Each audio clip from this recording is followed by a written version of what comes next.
প্রিয় দর্শক, আসসালামু আলাইকুম। প্রীতি এবং শুভেচ্ছা নেবেন সাজ্জাদ কাদিরের। এই মুহূর্তে আপনাদের সামনে কথা বলতে এসেছি মিলিটারি অপারেশনস জোন নিয়ে সেনাবাহিনী যে বার্তা দিল, এই প্রসঙ্গটা নিয়ে কথা বলবো।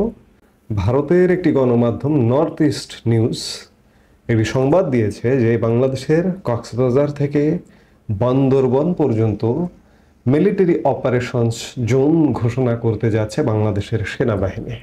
সেই সংবাদটি একটি মিথ্যা, একটি উদ্দেশ্যমূলক বলে সেনাবাহিনী তাদের ভেরিফাইড ফেসবুক পেজে একটি বার্তা দিয়েছে। এই বার্তায় বলা হয়, ভারতীয় গণমাধ্যম নর্থ ইস্ট নিউজ কর্তৃক প্রকাশিত Bangladesh to declare Cox's Bazar to Bandarban area as a military operations zone শীর্ষক প্রতিবেদনটি সম্পূর্ণ মিথ্যা, ভিত্তিহীন এবং উদ্দেশ্য প্রণোদিত। এই ধরনের সংবাদ ভারতীয় কিছু গণমাধ্যমের পরিকল্পিত অপচেষ্টার অংশ, যার উদ্দেশ্য বাংলাদেশের অভ্যন্তরীণ স্থিতিশীলতা বিনষ্ট করা এবং সশস্ত্র বাহিনীর ভাবমূর্তিকে ক্ষুণ্ণ করা। প্রতিবেদনটিতে বাংলাদেশ সেনাবাহিনী সন্ত্রাসী বা বিচ্ছিন্নতাবাদী গোষ্ঠীকে সমর্থন দিচ্ছে এই ধরনের ইঙ্গিত দেওয়া হয়েছে, যা একেবারে ভিত্তিহীন, অসত্য এবং এক ধরনের বিদ্বেষপূর্ণ অপপ্রচার। সেনাবাহিনীর বার্তায় আরও বলা হয়, প্রমাণবিহীন এ ধরনের কল্পনাপ্রসূত সংবাদ একটি বৃহত্তম ষড়যন্ত্রের অংশ, যা জনমনে বিভ্রান্তি ছড়ানো এবং বিভেদ উস্কে দেওয়ার অসৎ উদ্দেশ্য তৈরি করা হয়েছে। বাংলাদেশ সেনাবাহিনী সবসময় সর্বোচ্চ পেশাদারিত্ব বজায় রেখে জাতীয় সার্বভৌমত্ব, অখণ্ডতা এবং সংবিধান রক্ষার জন্য নিরলসভাবে কাজ করে যাচ্ছে। জাতীয় স্বার্থে সেনাবাহিনী কখনোই আপোস করেনি, আর ভবিষ্যতেও করবে না। এ ধরনের বানোয়াট প্রতিবেদনকে সাংবাদিকতা বলা যায় না, এটি একটি সুপরিকল্পিত ও ধারাবাহিক কুৎসা রচনার অংশ। বাংলাদেশ সবসময় ঐক্যবদ্ধ থেকেছে এবং দেশের জনগণ ও ভূখণ্ড রক্ষায় বাংলাদেশ সেনাবাহিনী সর্বদা প্রস্তুত ও দৃঢ়ভাবে অঙ্গীকারাবদ্ধ।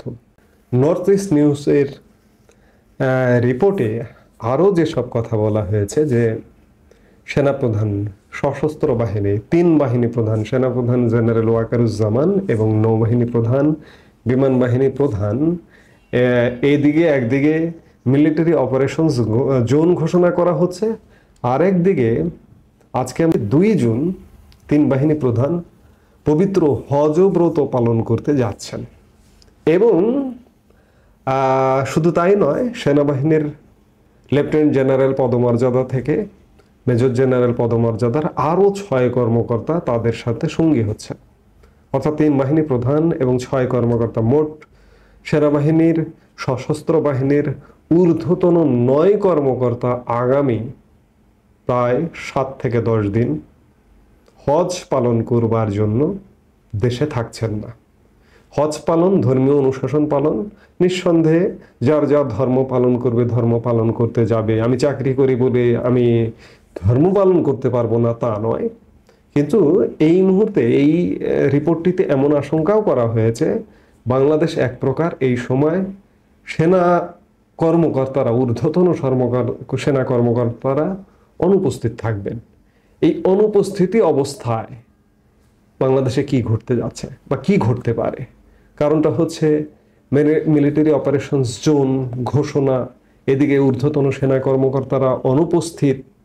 সবকিছু মিলে এই রিপোর্টটিতে একটা ভয়ঙ্কর ইঙ্গিত দেওয়া হয়েছে যে বাংলাদেশে একটা বড় ধরনের কোনো ঘটনা ঘটে যেতে পারে এই ঈদের আবহে, ঈদ এবং হজকে কেন্দ্র করে। কারণ শীর্ষ কর্মকর্তারা দেশে অনুপস্থিত থাকবেন। এই অনুপস্থিতের সুযোগে মিয়ানমারের বিদ্রোহী গোষ্ঠী কিংবা অন্য কোনো ঘটনা ঘটতে পারে কিনা, এই ধরনের শঙ্কা বা আশঙ্কার ইঙ্গিত দেওয়া হয়েছে। যদিও সেনাবাহিনী ইতিমধ্যেই বিজ্ঞপ্তি দিয়ে জানিয়ে দিল যে মিলিটারি অপারেশনস জোন ঘোষণার এমন কোনো সিদ্ধান্ত নেই, বা এটি একটি গুজব এবং উদ্দেশ্যমূলক। আসলে কি হচ্ছে, বাংলাদেশ নিয়ে মানুষ এমনি টেনশনে, এমনি একটা ট্রমার মধ্যে আছে। এই অবস্থায় নানা শঙ্কার কথা মানুষ যখন শোনে, তখন মানুষের মনটা দুর্বল হয়ে যায়। আমরা জানি না যে এই যে অচল অবস্থা, এই অচল অবস্থার শেষ কোথায়, কিভাবে এটা শেষ হবে। আমি বারবার বলি যে আল্লাহ ছাড়া এই মুহূর্তে বাংলাদেশকে রক্ষা করাটা বেশ কঠিন। আর সশস্ত্র বাহিনীর প্রতি আমাদের আস্থা আছে, বিশ্বাস আছে। আমাদের আসলে আস্থার আর কোনো জায়গা নেই, বিশ্বাসের আর কোনো জায়গা নেই। বর্তমানে যে সরকারটি দায়িত্ব পালন করছে, এই সরকারের নানা বিতর্কিত কর্মকাণ্ডে মানুষ আস্থাহীন।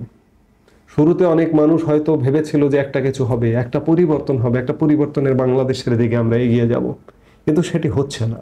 সেই আশায় ঘুরে পালে সেই জায়গায় একমাত্র আমাদের রাজনীতি আস্থার জায়গা নেই, একমাত্র ভরসার জায়গা সেনাবাহিনী।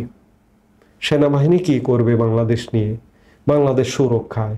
সেনাবাহিনী ভালো জানে কোনটা করলে ভালো হয়, সেটি সেনাবাহিনী আসলে বলতে পারে। আমরা সেনাবাহিনীর প্রতি আস্থা রাখি, বিশ্বাস রাখি, এছাড়া আমাদের কোনো উপায় নেই। বারবার বলি, এখনো বলছি, এবং সেই কথা বলেই শেষ করতে চাইছি। এই মুহূর্তে বিদায় নিচ্ছি। সবাই ভালো থাকুন, সুস্থ থাকুন।